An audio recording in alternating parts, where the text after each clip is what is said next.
Bu tun oddiy tun emas.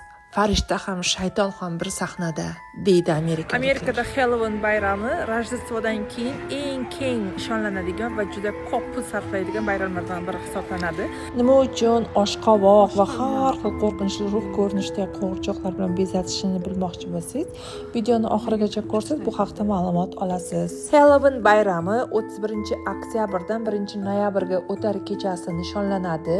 Hozirda bu bayram ko'ngilochar bayramlar qatorida hisoblanadi. AQSh, Kanada, Britaniya va Irlandiyada juda katta nishonlanadi bu bayram. U haqda har xil afsonalar bor, lekin aniq ma'lumotlar yo'q.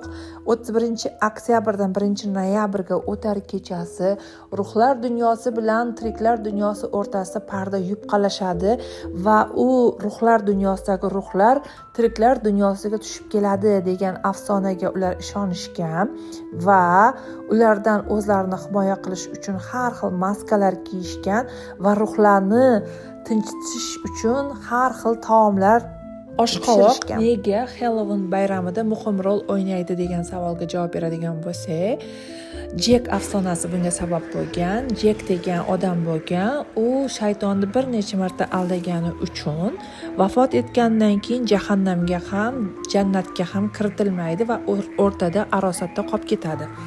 Va uni ruhi qayerda yashashini bilmay, o'sha vaqtda kuz bo'lganligi uchun, oshqovoq ko'p bo'lgani uchun u oshqovoqni ichida yashaydi uni ruhi. Shuning uchun Halloweenda oshqovoqga yuz chizib, ichiga chiroq qo'yish an'anasi paydo bo'lgan. Bularning hammasi afsona. Nima deb o'ylaysiz? Bunday bayramlar odamlarga ijobiy ta'sir qiladimi yoki salbiymi? Sizning fikringizni kommentariyada kutaman.